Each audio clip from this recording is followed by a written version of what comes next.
Okay, I think we are live right now. Yes. Hey, and we're live. Hi guys, welcome to Digit's live session today. My name is Swapnil. And I'm Karthik. And Karthik, what are we talking about today? Today we're going to be talking about this particular laptop that's in front of me right now. It's the Acer Aspire 7 gaming laptop. Interesting. An Aspire as a gaming laptop. What makes it a gaming laptop this time around? Honestly, let me just be very honest here. For the first time when I looked at the laptop, it did not look like a gaming laptop. I mean, very honest, because it doesn't have any RGB, doesn't have any stacking design or whatever. So it looks very minimal, but it's a gaming laptop, and it's actually a very powerful one at that, to be honest, and especially at this price point. In case you don't know, this one is available right now. You can purchase this very laptop for 56,000 rupees, which is actually a very good deal in my opinion. Interesting. Because at this price point, if you look at it, you're basically just getting, older Ryzen CPUs with other OEMs, and or you might get like a 9th generation or even an 8th generation Intel laptop. Right. So for this price point, this is actually a very sweet deal. It comes with a Ryzen 5 5500U. Okay. And that's actually a very good processor. Yep. And it comes with 8 gigs of RAM, and it's got 512GB SSD and 1TB hard disk. And for GPU, we're looking at a 1650 in this one. Not bad. Yeah, 4 gigs of VRAM, so you can actually do a lot of casual gaming. You can do some light editing. Correct. There's quite a few things you could pull off. But let's talk about that 5500U for a second. That's a very interesting processor because last year when AMD did the whole Ryzen 4000 series, they sort of took the world by storm.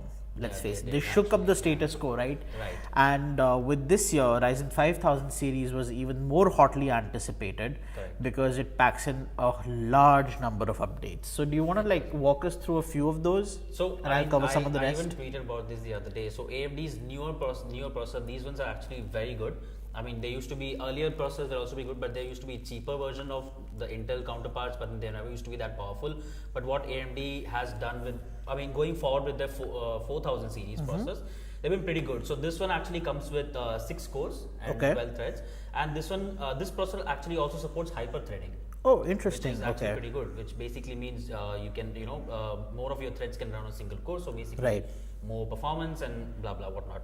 So yeah, and that's obviously going to help you with your gaming performance as well. So you're looking at a wide variety of games that you can run that were not otherwise possible on the older generation processors. So I had tested out a bunch of games. I mean, I was just playing GTA 5 a while back, and it was actually running flawlessly on this laptop. What settings did you run at? Yeah, exactly. So settings, I was expecting the game to run on just medium settings, to be honest.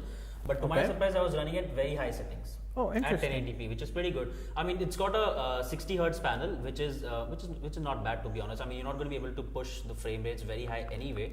So 60 hertz panel is definitely serviceable for this laptop, and I was able to actually hit 60 hertz, 60 FPS with the GTA 5.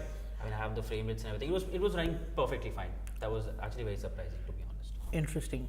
So we have a question off of YouTube. Nikhil asks, what's the maximum brightness of the display, and what's the sRGB and NTSC coverage? Let me just take that up. Yeah. Okay. So Joseph, I want to give you full disclosure here. We are actually still in the process of testing this laptop out.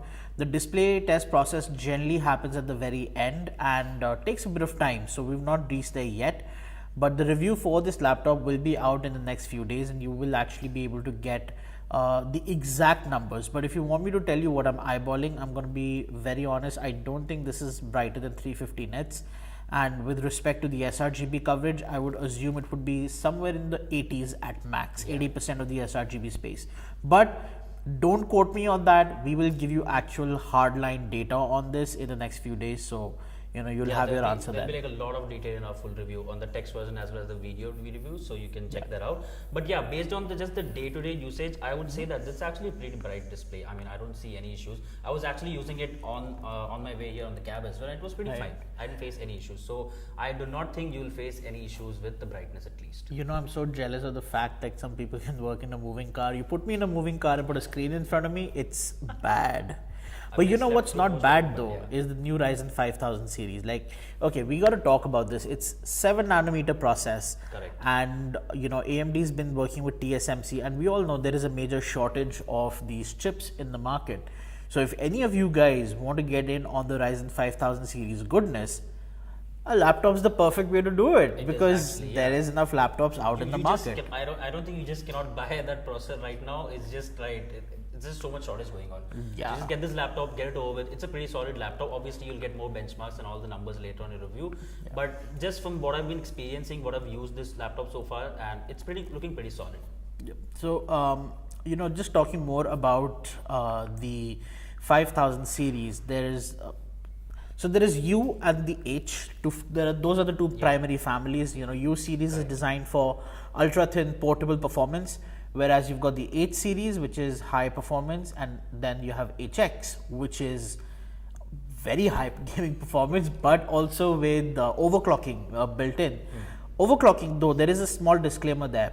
Just because you have an HX series CPU in your laptop does not mean you can overclock it. It's a feature that an OEM will have to enable because most of these AMD CPUs in the Ryzen 5000 series family have a T junction of 105 degrees Celsius, and powerful processors will generate heat really quickly. Like if a CPU would not blow out, honestly, I would just use it as a heater in my house for winters. Okay, that's how hot they get. You put a CPU under load and it goes from like 30-degree idling to 99 like that instantly. So 105 degrees being the thermal junction for the 5000 series, most of the CPUs in the 5000 series. So the chassis design comes into play, the cooling solution comes into play, like even the structure of the fan blades comes into play. So don't assume that just because it's HX, it's overclockable. Talk to the OEM, you'll get a better answer. Coming back to the Acer Aspire 7 though, now I was very surprised that this is also a laptop that you've been working on, right? Correct. And for the last few days, I thought that, well, this is a generic work laptop. Exactly, yeah. And that's one of the best things. I've been testing out the Scar 15 from Asus. Good luck mistaking that for a work laptop. Like that's just not gonna happen. By the way, gives it away. That has a Ryzen 9 5900HX. And it's overclockable. A review for that coming out soon, guys. Stay tuned to our channel. Mine of the Ryzen thing, but this is gonna be perfectly fine as well. So, what kind of battery life are you getting on this? I think for most people that would be a very big concern. Yeah, correct. So battery life, let me just quickly give you a live thing of that. So I unplugged this laptop at about 5:30 in the evening, which is right now it's 7, so it's one and a half hours. It's been 1.5 hours. Okay. It still shows me there's like 80% battery left, and I've been constantly working. By the way, I'm not putting it on idle, whatever. I've been constantly working. The brightness is at max. And even when I tested it yesterday, I was using this laptop as my work laptop for the entire day, and I was easily able to get about I would say 6 hours of battery life, which is not bad, to be honest. It's a gaming laptop. It's rated for 10 hours, of course. Acer say that it can last for 10 hours, but that is obviously not going to be the case. Your mileage is obviously also going to vary depending on what you're going to do. But I would say 6 hours is something that you can expect out of this laptop. But of course, we'll have more details on that later on. But for now, it's looking like it's a 6-hour battery life laptop. All right. So lots of gyan, also lots of questions. So I'm going to pick some off of YouTube since I'm following those comments. Somebody is asking us what's better, 5500U versus 4600HS. Tricky. I mean, I'm assuming that the question is coming because a lot of laptops currently that are available right now are powered by that particular processor, because these 5000 series processors are still very hard to come by the way. Not a lot of OEMs are making these laptops just yet. Of course, there's going to be more coming along the way, but for now, I'm pretty sure there's going to be a lot of 4000 series processor around there. So, what do you think about that? So, with respect to 4600H versus the 5500U, interesting fact, both of them are using the Zen 2 architecture. So, architecturally, you're not getting any advantage, but the 5500U has a different IPC that compared to the 4600H. In terms of which of the two is better, really comes down to your use case. If you're going to be gaming, and if you find a 4600H paired with a better GPU, then that combination works better. Unfortunately, in laptops, it's very, very difficult to say if one component is better than the other because they all rely on each other, right? I mean, imagine you buy a laptop with the Ryzen 9 and the best discrete GPU and then throw a hard disk in there. That's just not going to work. So bottlenecks are a thing, and bottlenecks are not cool. So all components sort of rely on each other to maximize their efficiency. 4600H though, built for performance. Okay, now here's some technical stuff. It has a higher TDP, so up to I think 35 watts from what I remember, and because it's got a higher TDP and it's rated for the TDP basically relates to the kind of performance it can put out. Not to say higher TDP means higher performance, that's not what I'm saying, but under sustained workloads, it will maintain its clocks better than a 5500U. Ideally, that is. We've not tested these two side by side, so it's not, this answer could vary. Excuse me. And it's also, like I said, the hardware along with these processors as well also matters. Yeah, you really have to test them. I mean, you really have to test the entire laptop, to be honest, to be able to tell the answer for that, because it's like he mentioned, not all the components are going to be same. I mean, it's going to depend on the other parts as well. So we're going to have to test those laptops to be able to answer that. But just answering his question, I think I can get us a 4600H based laptop. Yeah, maybe if we can get that, then we'll be able to do a performance comparison, because that is exactly what I think you're looking for. But other than that, I think get 100 more people to the stream and I'll get that laptop tomorrow. Yeah, we'll get it done. There you go. So we have another question from Shiladito Gupto, who asks, how good is it going to be for 3D work like animation, effects, rendering? I love that question. I love that somebody asked that question. Okay. You don't mind if I take this up? Yeah, sure. Okay. Take it, no problem. So, Shiladito, the work, I hope I'm pronouncing your name right, first of all. It's a very unique name, and being Swapnil, I know what it's like to have your name butchered. But talking about 3D work, animation, and VFX stuff, so all of these use cases actually tax both the CPU and the GPU. For example, for VFX, the GPU gets used not just to render, but to also hold the effects in D instead of the instead of the RAM. Then when you have 3D workload, part of it is rendered using the GPU, part of it would be rendered using the CPU. And when you're doing, let's say, Adobe Premiere is notorious for shifting workloads. It will never hit the CPU and the GPU simultaneously. It will shift loads, and that could affect render times greatly. So whether if this is good for 3D work, yes, because you can create the artwork, it's the rendering that may take way longer than expected. For VFX, let's say if you're doing After Effects, this is not the laptop you want to use for anything above 1080p. If you're talking about animation, I honestly don't have a lot of experience with animation, but I would assume it follows the same principles as VFX, because it's graphics being laid into a timeline with frame rates, etc. So you could do a little bit more research on that, but I do know for a fact that for 3D and rendering, it's a hit or miss. If you are looking for a laptop for these kind of workloads, you're better off with the 8 series CPU and maybe at least a 1660 or a 1660 Ti GPU. Correct. So that would be my recommendation. Yeah, this is more like a budget gaming laptop. 6350 is just gonna get you basic gaming basics needs. Yeah, it's not gonna be like overpowered or anything like that. So just look for some other options if you're really into that besides just gaming. Nikhil is asking if you're going to show the internals. Curious about the cooling. Yes, it will be in our review, so do stay tuned to our channel.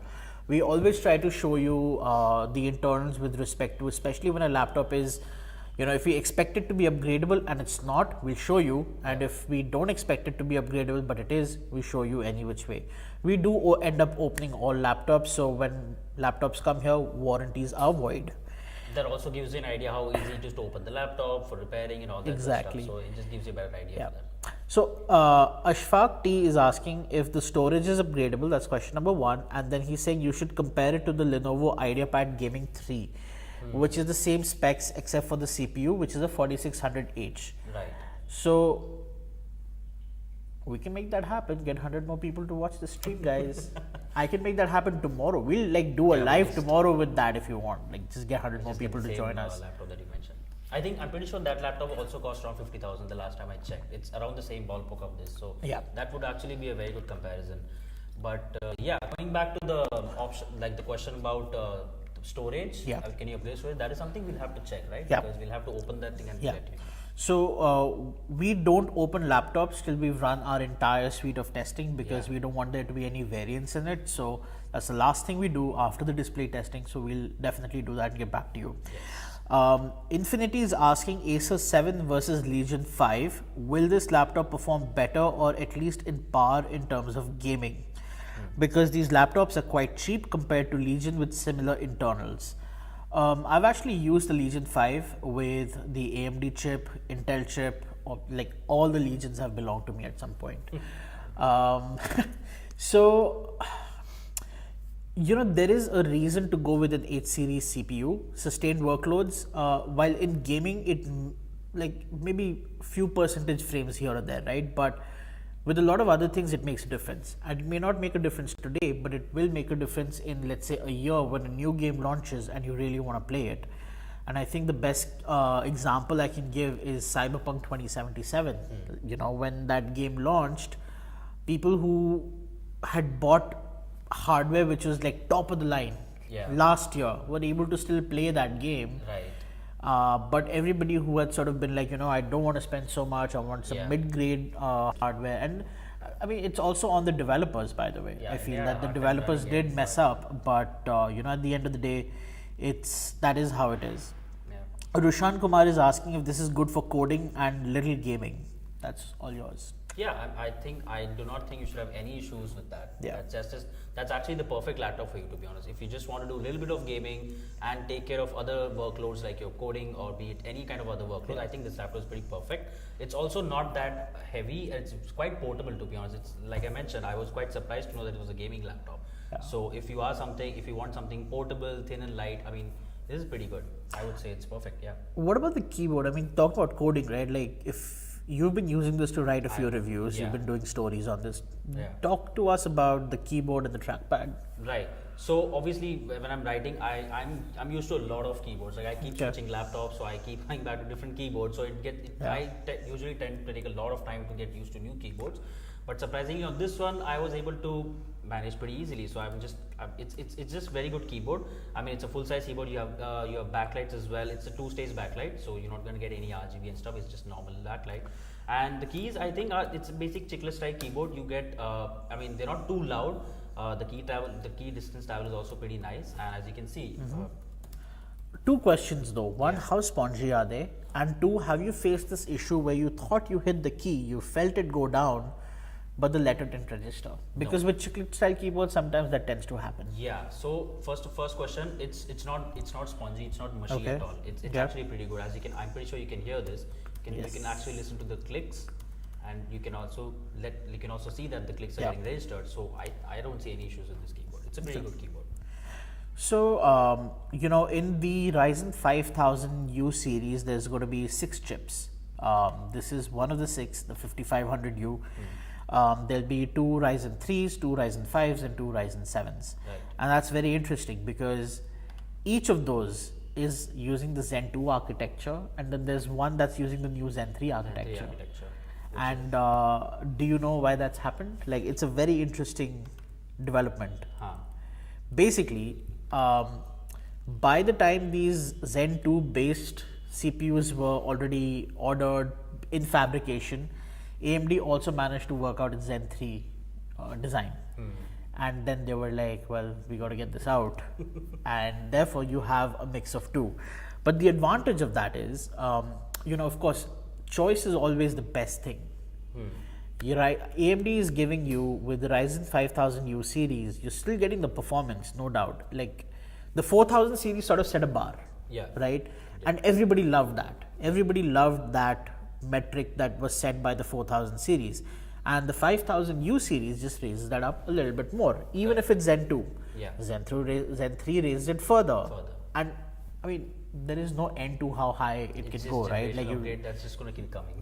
So somebody with the name #attitude wants to know, can we use this for video editing and After Effects? Yes, as long as your timelines are 1080p. And if you do want to go 4K, make sure you're using proxies. And also then don't rely on the internal hard disk, use SSDs instead. It will speed up your workflow. The GPU should be able to handle your files. And in case you feel that it's not, just split your project into 2. However, with After Effects, you will face issues over anything over 1080p. It's just not enough hardware to do that. Questions? Shiladito Gupta is again asking, even though the CPU is decent, but the GPU is not that capable to handle things I do. That is absolutely correct. The 1650 is a gamer, it's like the gateway gaming GPU, right? So it's designed to basically get that guy who's a smartphone gamer to be like, oh, let's try PC gaming. That's what the card is ideally meant for. It's the best gateway into gaming. But for professionals like you, for professionals like Karthik, me, we do a lot of other things. We game a lot. I'm a little bit of a gaming snob. I need my 1440p minimum. I need my 160 hertz minimum. I've got that thing going. But and I also do a lot of work in Lightroom, and with very high resolution files, I make time lapses that are like crazy big. So all of that put together, the 1650 will never handle those workloads. It never has. We've tested several laptops in the same workloads, and it's never worked out. So good. I would recommend that if budget is always a constraint for any of us. So just save up a few more months extra, go for a higher end GPU, at least a 1660 Ti, my recommendation for your kind of work. And try and make sure that the room you're using it isn't cool, and take care of the thermals. Okay, Abhishek T wants to know, how does it compare to Legion 5 AMD? We've not done a direct comparison, but if you want one, get 100 people to join the stream, and we'll get you a comparison tomorrow. So, okay. Lots of questions about the Legion 5 Ryzen. Legion is very popular. I'm seeing a lot of questions. Yeah, and Bruce Wayne wants to know if the HP Omen Ryzen version stacks up to this. Ooh, okay. I actually reviewed the Ryzen 5 version of the Omen. So it's got a Ryzen 5 4600H with a 1650 Ti. You can check out digit.in for the review, HP Omen 15 Ryzen edition. And it was a pretty solid laptop. Now the thing is that machine has a 60 Hz display, full HD 60 Hz. So my goal was to test if all games hit my 60 FPS mark, which they did for the most part. And fairly decent experience, very impressive cooling, I must say. Like Omen's Tempest cooling this year has been wow. Like they've really shut critics up this year. With respect to the Acer, I think, the Acer and the Omen are two very different laptops. This is more of a work game hybrid. I know Acer is trying to say this is a gaming laptop, and it is. You can game on it, but I think it's more of a work laptop adapted for gaming.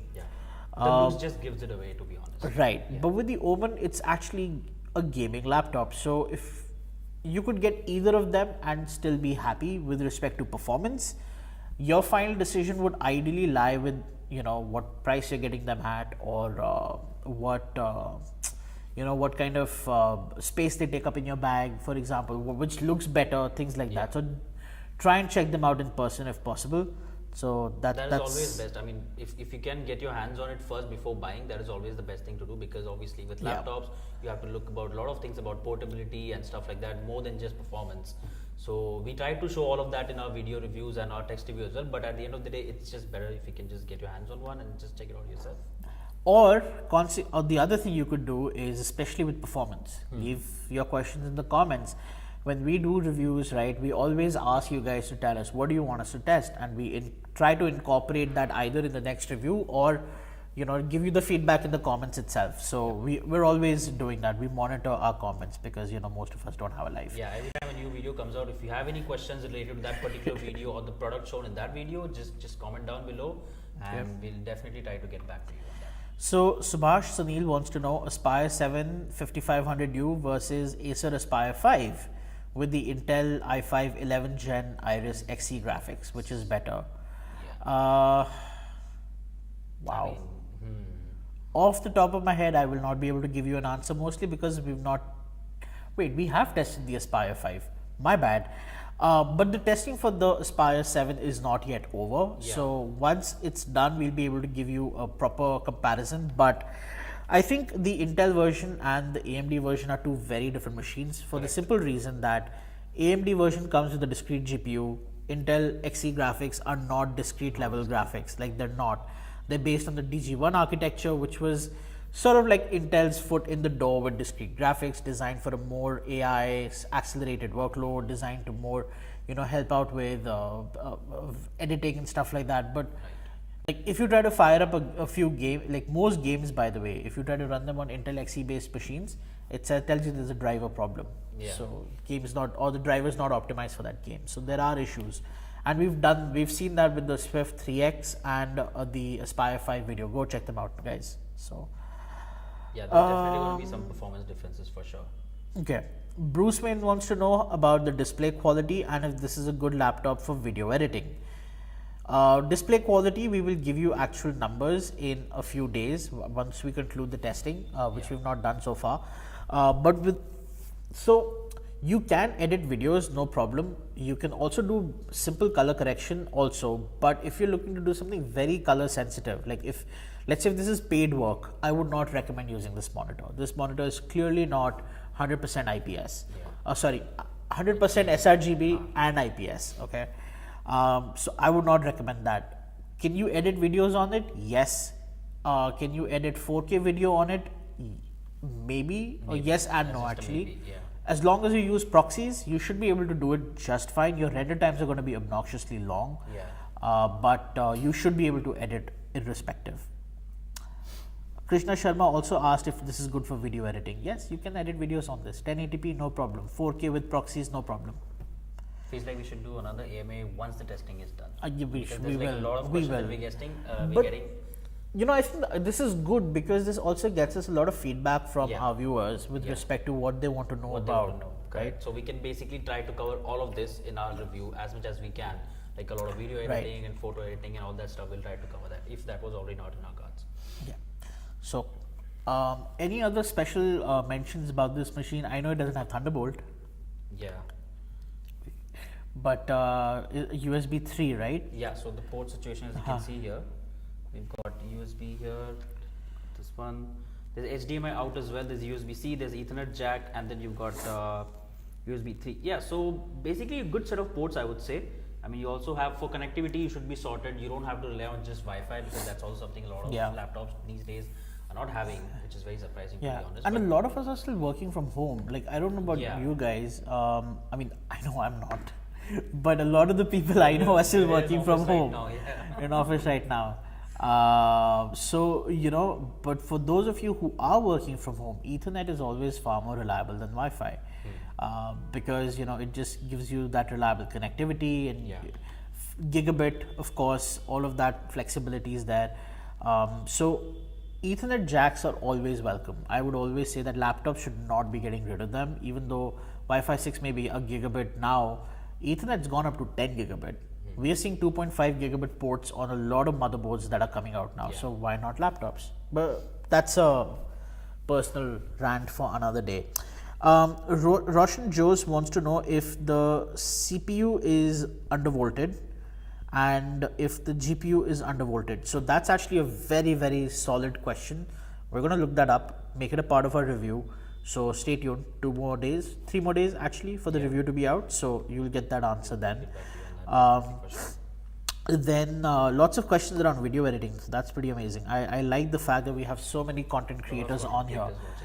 And content creators will love Ryzen. Now the thing with Ryzen CPUs, right, this year is that 5000 series is giving you so many cores, 8 cores, 16 threads in a laptop, and I'm not sure what you guys are editing in, but Premiere is what I use, and Premiere loves cores. Premiere is like, give me more cores, I'll take them.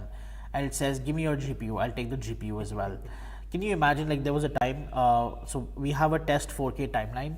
The 20-minute export, I was just doing that on my home system, and the 3090 spiked up to 100% usage. That's how power hungry Premiere can get. So there is no end to how much, you know, these editing softwares will take up. So more is always better, and I think in that regard, AMD is doing a really swell job with giving us as many cores as, you know, they possibly can pack into a space that doesn't really, you know, doesn't cause thermal concerns. It doesn't take up too much space on the motherboard, and they've really done some very amazing things with Zen 3. I'm actually very excited to be, you know, testing out these Zen 3 based CPUs as well. I mean, CPUs and laptops actually, because power efficiency is also going to be huge. Power efficiency. So here's an interesting fact about the power efficiency of Zen 2. I don't know if you guys know this or not, but on Zen 2 architecture, the way power was delivered to every core was that it was a static voltage that was drawn by every core. So I think it's about 1.1 volt or something of that sort. I think I have it here. Yeah, 1.1 volt was applied to every single core, which means your CPU was drawing the sum total of that much of voltage. And you guys all know power is equal to voltage into current, right? So we've got that. But with Zen 3, one of the reasons it's more power efficient is that each of the cores is now getting voltage applied dynamically, and it's less. So for example, on you could have like 0.6 volts on one, 0.8 on another, and this is all concurrent, like real time, and it varies dynamically. So that is allowed Zen 3 to be more power efficient. And of course, AMD is also working with OEMs to be very tight on the screening of components. So the type of displays, the type of memory that goes in, because all of that ties into the power draw from the battery. And as we all know, 100 watt hours is the limit. We can't go over that, not allowed. So yeah. If you guys have any further questions, like, we're more than happy to take them up, guys. Let me just pull that up. Do we have any more questions? I'm on YouTube right now, I'm just watching. Same here. I'm on YouTube as well. Are we streaming this anywhere else besides YouTube? I think we are. Facebook. We've got questions on Facebook. Yeah, we should probably look those up. Even if you're not covering them right now, we'll definitely consider them for our review. So don't worry about that. Don't feel bad if you're not replying to your questions. I got Facebook. Don't worry. Let's just take a couple of questions from Facebook as well. What about the Okay, I got a question here on YouTube. Let me just quickly try to answer take that up. What about the display viewing angles, both vertical and horizontal? What do you think about it? Just sitting from there, you can see the display. I can see the very edge. This is the laptop. Laptop right now. The stream is playing. I can see it very clearly, but I think it's a little on the glossier side. That's my only concern. But in terms of loss of brightness across the panel, it's very little. Color is pretty decent. So viewing angles do appear to be good. I think your only challenge will be reflections. Yeah, I mean, horizontal viewing, I don't think you should have any issues. Like, I don't see any issues. It's pretty good. It's good. It's good. Viewing angles are sorted. I'm just logging into my Facebook account. There's one more question from Nikhil, and he's asking, is the charger included is USB Type C? No, it is not. It's your standard adapter, the barrel one. Barrel pin. Proprietary one. So no USB standard, no USB charging, USB-C charging included. What's the this thing like? What's the battery capacity on this? That's something I'm very curious about. This one has got a 48 watt hour battery. Okay. Which is pretty normal for a laptop of this size. You can't expect any bigger battery size, I feel like. Okay. Which is fine. I mean, like I've talked about the battery life. It's been pretty fine. It's been normal. It's not obnoxiously bad or anything, because I was expecting, because there are a few laptops that I've tested in the past that are very bad with battery life, to be honest. They don't even last me like 2 hours or even 3 hours when I'm not even gaming. I mean, of course. Wow. So that is very bad, but I didn't face any issues like that with this particular laptop. So battery life is pretty good. You should not have any issues. And I mean, of course, charging time is also something that we'll be testing, and we'll definitely have more on that in our review. Cool. Let's see. I just logged into our Facebook, and I'm sure we have questions there as well. Yeah, we'll just take a couple of questions from Facebook now. I'm just waiting for more questions here. How's the overall gaming performance of this laptop? So, like he mentioned, this one, it comes with a GTX 1650, which is not going to give you like insane performance, but for entry level gaming, I think you should be sorted. Like I mentioned, I was playing GTA 5 on this laptop earlier, which is still a pretty intensive game by today's standards, by the way, even though it came out pretty earlier. It was working just fine. I mean, I was hitting constant 60 FPS on this particular display, which is 60 Hz. I had no issues on that, and so gaming performance should be solid. You can also play a normal set of, I don't know what kind of games you are into, but I feel like you will be able to handle most of the AAA titles just fine, as long as you're not expecting it to run on extremely high settings. That is something that you need to. Let's say if I want to do Shadow the Tomb Raider, you can at 60. You can definitely do what settings would you recommend? I mean, of course, like I just said, you won't be able to play it in extreme, like high settings, but I feel like you should be able to get, I don't think you have to run it in low as well. It's not that bad of a graphics card that you have to run it in low. You'll be able to get a decent visual fidelity, as well as you'll be able to manage the FPS as well. So, the other thing is that when we test games, right? When we test gaming laptops, what we typically do is use the presets, graphic presets. And we do that because of two reasons. One, that's what the designer of the game defined the visual quality to be at a certain level. Secondly, it's just the easiest thing to convey. Now imagine if you're using custom graphic settings and I had to read out like all 30 parameters to you or put them on a screen. You would be like, nahi chahiye bhai, nahi chahiye. We don't want this lesson, right? So we use presets, and but what we also know as gamers, right? Like presets are not always the best way to get performance out of your hardware. So you could for example turn down anti-aliasing to a certain degree and expect your frame rates to jump up, and therefore you could maybe go from 720p to 1080p with this thing turned down. So there are ways to mishmash settings to get the most out of your hardware. Now I'm on Facebook as well, and guess what question we have over there? What is it? Guess.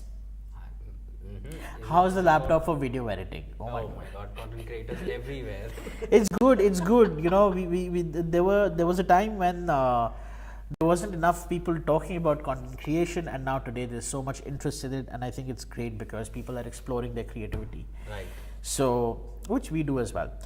So for those of you wondering about the video editing capabilities, we'll of course have actual objective numbers of how this machine holds up in Premiere, Lightroom. If you want After Effects, we can throw in After Effects as well. We'll do all of that, but from a basic 1080p timeline perspective, you should be able to do everything just fine. Color sensitive work is a questionable maybe, but if you also upgrade your workflow to 4K, then using proxies is highly recommended, and also making sure that you're working off of solid state storage and not just a hard disk. So speaking of, actually, what's the storage situation like in this? What's the combination? It's a 512 GB SSD. Okay. It's an M.2, and